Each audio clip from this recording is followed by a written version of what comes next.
Hello. Greetings, beautiful human.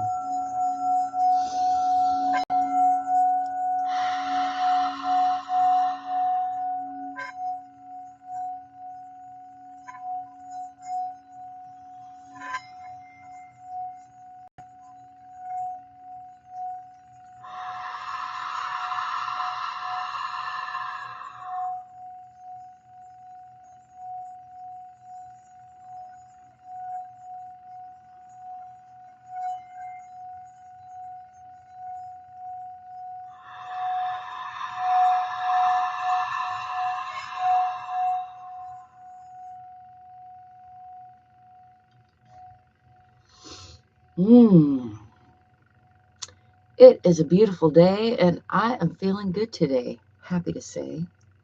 Hope you're feeling good today as well. I'm here to check in, as I told myself I would, after completing my 10-day reset, which is something I intend to continue to do seasonally, because I think it's something that we used to do more regularly, and for whatever reason, probably distractions, that kind of reason, have fallen out of the habit. And having just completed 10-day reset after getting back in the habit of doing monthly 3-day resets, which I'm also going to continue doing, I can say it's more needed, more beneficial than ever. I think it's always probably lives. Probably humaning has been hard for as long as humans have been doing it, I imagine. And I don't really know, though I can only imagine. All I know is right now it's tricky, and humans seem to be struggling more than ever in many ways, even as we're coming into more and more abundance. We are distracted from the present moment more and more by that abundance. And then that in turn seems to make us unhealthy and incoherent, which in turn makes us miserable and dysfunctional. And luckily, probably the whole thing will, get less abundant after a while if we keep this up. And then maybe things will even out. I don't know. But that's just my off the cuff, unthought through philosophy, kind of that yin yang philosophy. In any case, I was going to go over my reflections on my Shadow Mandala Workbook project, which I completed the 10 days of, and now will be publishing on Amazon, and happy to send you a free digital copy of if you're interested. I gotta find my notebook from last night because I did not get it out. It's right back here this morning yet, but I did work on it last night a little bit. And I thought about it quite a bit this morning while I was walking my dogs. I was thinking about the hero archetype, which was what I started to play with in the center, and I haven't finished the artwork for. I'll probably work on that this afternoon a little bit. That hero archetype, sort of the other end of the stick to the victim archetype, which is very popular in our current culture, at least here in America. And like all archetypes, has its positives, its opportunities, its gifts, and has its challenges, its shadowy side, its undercurrents. And when I was examining how I want to show up as the hero in my own life, and how I have allowed that archetype to undermine my own well-being at times, which is something I've actually thought about a lot in the last few years, because I was on a trajectory thinking that I was really helping humanity, and I wasn't thinking of it as that martyr, heroic, egoic story. But when it came crashing down during the pandemic and after, I discovered that it was very much an egoic and external, like I was really seeking external validation on some level, even though I was not aware of it and I was not doing that consciously. And it's been a painful lot to process, to integrate into my current story. And not that I'm done, because I do feel like integration is ongoing if you're alive. But I do feel like a little bit of that sense of coming out the other side of a lot of work, a lot of transition. I'm hesitant because, again, I don't think it's like I'm done, but I do feel like I'm about to be 55 and it's about to be 2026. And it feels like a lot of cycles are sort of coming to a close in that way, that I have a hard time doing a spiral and looking at my own image in the camera screen. But like this spiral indicates or symbolizes, I believe in cycles of life that are expanding or contracting, depending on what direction you're going or how you're looking at it. And so I do feel like, just in the most simplistic form, my birthday coming up is one of those completions, and also the new year is one of those type of cyclical completions. We just started winter, which is really what the new year calendar year is coinciding with in many ways. And 2026 feels like a big transition for humanity. AI has been shifting us for more than a decade, I think, but it's finally becoming apparent in some of the ways, and I think it's about to become even more apparent. And so my work has been, as I have gained a lot of clarity, which I'm very grateful for, largely in doing shadow work and other work, about my own values, my own beliefs, and my own mission and my own goals in life, that has to do with holding space for more coherence, more connection among humans. I think a lot about celebration and ritual ceremony, and how much we humans really need ceremonies, rituals, celebrations, like the new year. And when I was younger, I hosted a lot of parties, and I was the party favor bringer in my younger years to a lot of parties. So I have a lot of insight about human celebrations and how they come together and then break apart, and how, like, if we humans don't take time to let our hair down, so to speak, and celebrate now and then, and sort of press pause on all the rules and all the routines, then it all becomes too much. It becomes overwhelming, and it makes life seem very meaningless. And I think many of us are experiencing a lot of that lately. I certainly have been, and it's hard to tell because we're in such echo chambers, but I do feel like I hear that echo from a lot of other human beings. You can let me know in the comments if you agree or disagree. I'm always interested to know. Obviously, the internet has done a very interesting thing where it's sort of bringing us together as our vision has expanded and our ability to see more of each other. At the same time, we're getting pigeonholed into a rabbit hole, into narrow bubbles of perception based on the AI, the algorithms, bringing us things that it thinks we should think, we want to think about. It's a little bit complicated. It's also not complicated. It's very simplistic, actually, and it has the capacity to bring us more meaning and connection, or the capacity to diminish meaning and connection.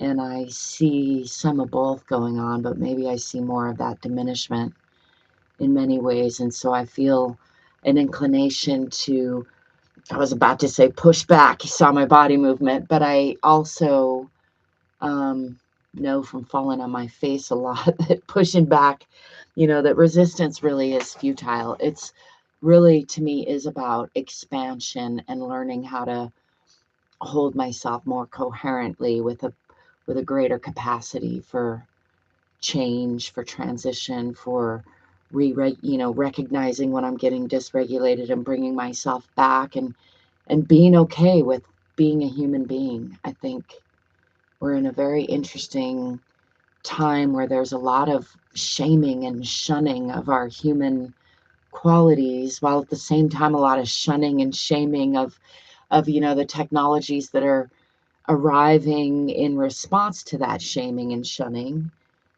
And I don't know how much we're going to be able to slow down or steer any of the progress that we are amidst or creating.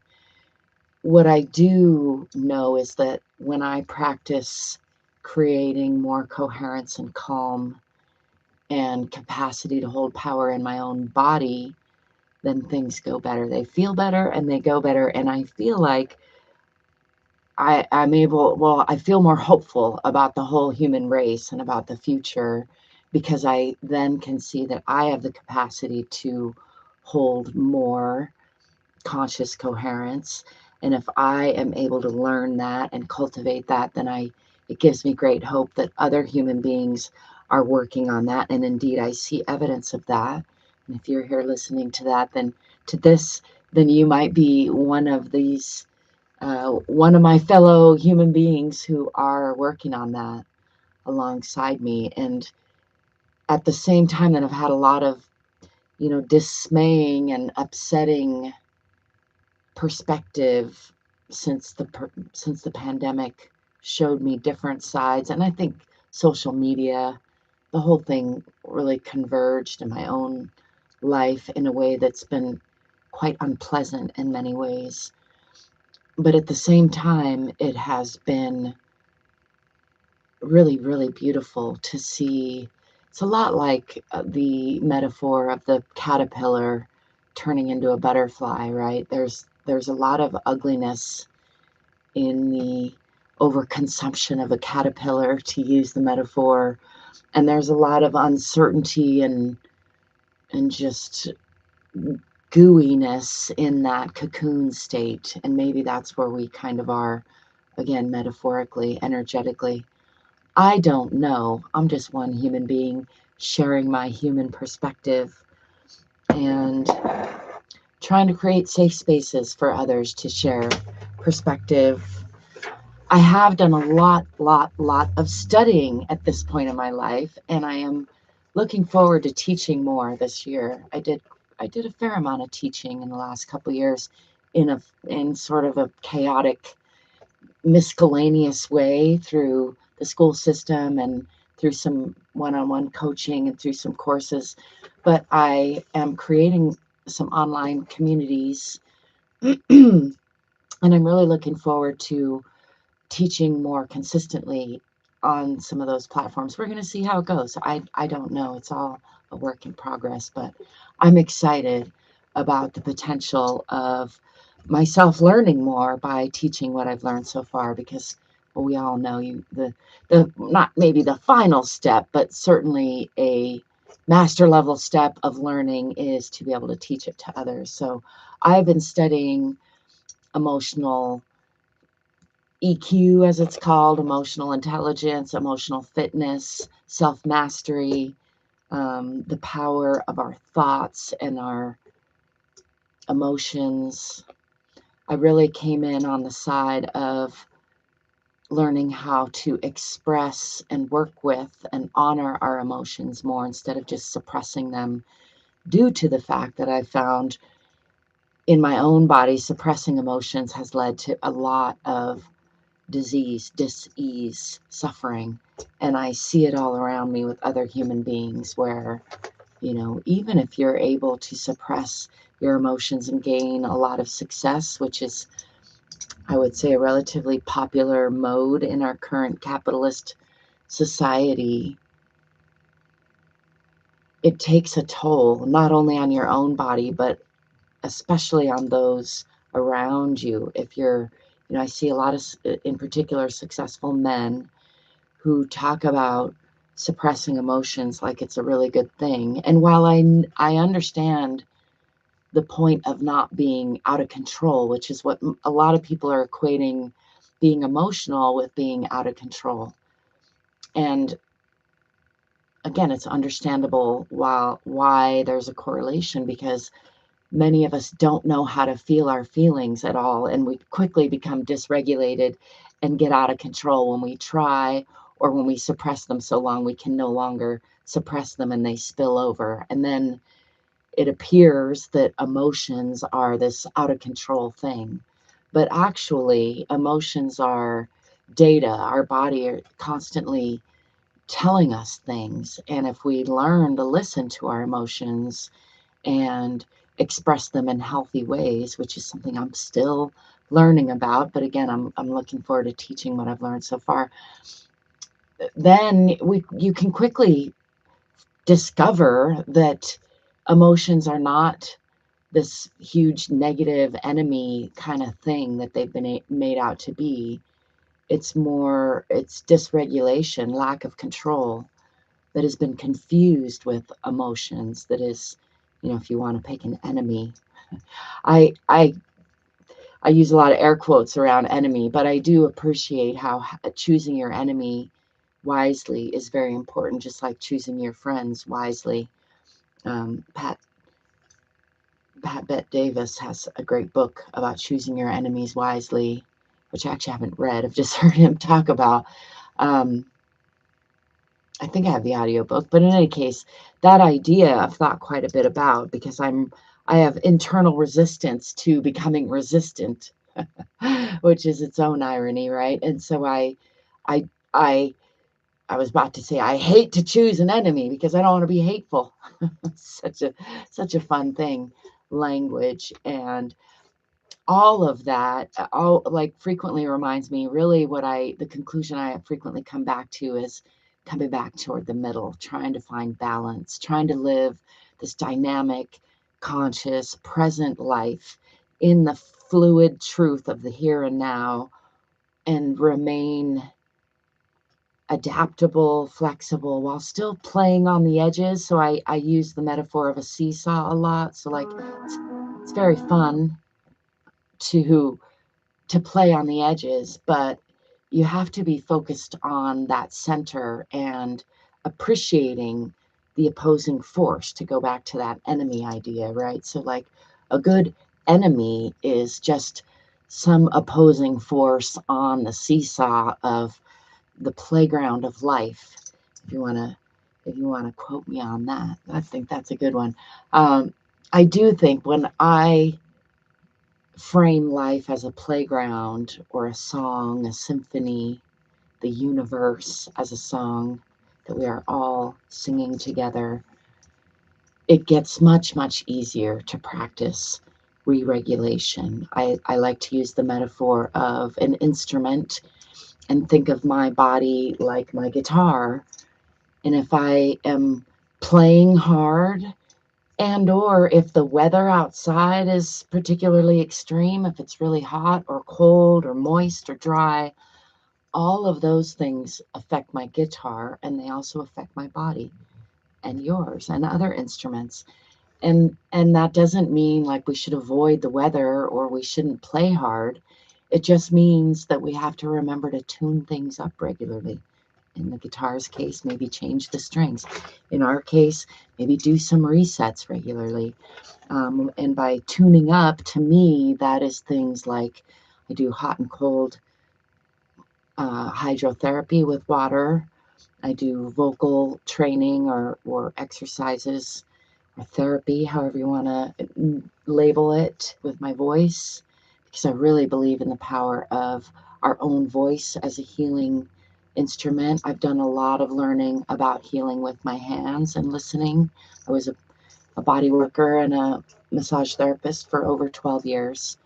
I practice yoga and study yoga. I spend time with my animal friends. I've been diving into the neurographic or neurotherapy arena a little bit in the last couple years. All of those things are ways to tune the body, to tune ourselves, to re-regulate, and also to like dissipate excess chemistry and excess emotion that might otherwise cause us to be dysregulated. And not just dissipate it, but process it and integrate it, because again, it's information. So one of the reasons that I love this shadow mandala workbook project that I've been doing is it's a great framework to get in touch with where you are now and where you want to be, and just bring some of that to the surface to work with. And this is something I encourage you to do regularly. It's something I try to do regularly, and I'm looking forward to doing even more regularly, as I mentioned, in 2026 as I hold that space. So let me just share with you this entire thing since I've got it out here, and then we'll wrap this up. I made 9 sections, and I went through the sections one day at a time after spending a day thinking about what archetypes best suit me, that I relate to the most right now. These glasses are super magnified, and I can't see too good that way, but I can see good this way. So day 1, I explored how am I being two-faced, as in TOO, the too much, the mask. And I wrote about acting and stories and beliefs and lies and silence, half-truths.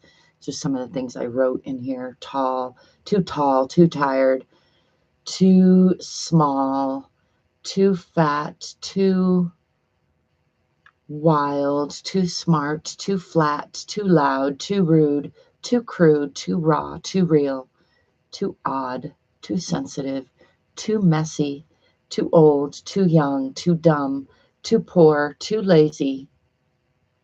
Those are all two faces that I can relate to, having put on a mask in order to modify how I am to the external world, perhaps at my detriment, sometimes perhaps at my benefit. And then I did the victim, the wound, being a shame addict, the loser, the poor me, the carry me, the pity me, the look what you made me do game. And then I explored the archetype of the judge or the critic, and the external, like it's you, it's your fault, that tendency that we have. You make me feel bad, you make me feel small and insignificant and weak and ugly and undone, and you are so hypocritical. This is one of those ironic judgmental thoughts that I catch myself having at times. And when I'm able to catch it and hold it in a safe space, it's easy to see how hypocritical a thought, how ironic a thought that is, and put some grace around it for myself and for others. And then I explored the child, the fool archetype. And I thought about how I'm a fool for love. I drew a little picture of myself in my jester hat, my snowboarding days. And then I explored the archetype of the outcast or the exiled parts of myself. And in this format, I have another one. I did then the idea of gifts, and I explored the gift of death and the gift of having a heart and the gift of a body, and the gift of being contained. And then I explored desires and the tension between calm and chaos, the tension between having and not having, the dopamine hit of the wanting, which is what many of us are chasing in many parts of our lives these days. So I thought about freedom versus comfort, and things versus space, and calm versus chaos. and wanting what I don't have and not wanting what I have. And then I explored the old fool or the old maid, the wise elder. And I thought about those cycles of life and how we have to step out of our old self and shed our old skin in order to step into our larger selves. And I thought about that idea of the Grinch and how his heart expands many times over after being so contracted, and how that's like, it sort of seems like life drags us around in a way. And if we don't do that willingly, it can be very painful. It's like cracks you open and forces you to give up your old and busted skins. Eventually, they just sort of fall away, even if you haven't given them up. But there can also be maybe a premature peeling away that's painful as well. I don't know. I don't really, one of the reasons to do this symbolic work is that it gets at things that are beyond words. So even though I'm enjoying trying to put words to a lot of it, there's a lot of it that is beyond words. That's really the point. And then this one, yesterday I explored the core, the heart. And again, I thought about those layers, that ripple effect that comes from our hearts and into our hearts from each other, how connected we all are through our hearts. And this was my more polished version, which I intend to do some coloring on soon with. It's easier to draw framework, which I will be putting into my Shadow Mandala workbook. And here I did questions. I keep pressing snooze instead of stop on that timer. And I asked, what's my two-face with the TOO? And then I was playing around with too sexy for my face. And how am I playing the victim was this one. Might as well go eat some worms, poor me. And then this one was, how am I judging? Who am I judging and why? What am I judging? And then this one was, how am I acting the fool and why? This is a symbol I used in my childhood or teen years. So it's kind of a symbolic broken heart, yin yang kind of thing. And then I thought about, again, that outcast. How have I exiled myself? And this is sort of like a Michelin man, a prickly Michelin man, all blown up and prickly, which represents a lot. I can relate to a lot. Having gained weight several times in this body and been a fairly prickly person a lot of times in my life. And then I explored, what ways do I disrespect myself and just life in general. I was thinking about how I disrespect curiosity itself, and things like I'm fine, or it's okay, or I know, or sure, and how those seem benign, but they're actually quite disrespectful to our own desires and, to building the future that we want to build. And then I thought about, where am I spiritually bypassing? Thought about the archetype of the mage or the sage, which I relate to a lot. And I was thinking about like a closed eye on the palm instead of an open eye, which I relate to a lot because I feel with my hands a lot as a body worker. And then I thought about, is my chaos aligned? And this happened accidentally, but I like the way I'm always trying to make like a face or some sort of Salvador Dali-esque. Well, that's what that one reminded me of, but we're always trying to make meaning out of chaos, even a scribble or a random bit of things. So I was thinking about a broken chain and a diverging path, and then I wound up with like footsteps and a face abstract to myself. And then I was thinking about the lotus flower and the hero self, all the paths that we can take in life, the sun and fission, which is like the emanating of heat and light energy by way of combining things, which I think our bodies have the capacity to do as well. I'm still exploring this idea and learning about. But there you have an overview of my Shadow Mandala project and my 10-day reset. Going to be holding 10-day resets, at least in my own life, and perhaps hosting them with other people seasonally after each season. So there'll be another one after the spring season. That will be, I think, in March, end of March maybe, or beginning of April. Probably beginning of April. And then I'm also doing these monthly 3-day resets over in the Human Reboot Dojo. You could find a link to that somewhere around here.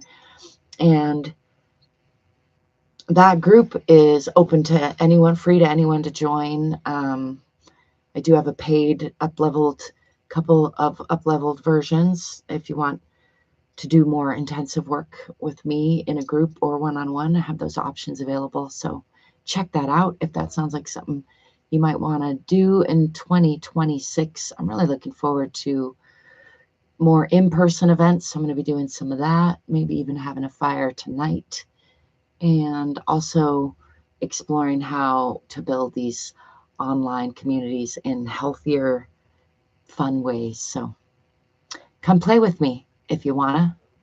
Leave me a comment if you want to. Thanks for stopping by if you did. Thanks if you like and subscribe. Check out my book on Amazon. Right back here, it's called The Shift. Own Your Emotions, Own Your Life. It's hard to find right now, unfortunately, but it is there on Amazon. If you typed in The Shift, Own Your Emotions, and my name, Gabrielle Lilly. That's a lot, I know. There's a link to it right down there. You know what to do. I'll see you soon. Ciao for now. Be good to yourself. Happy 2026.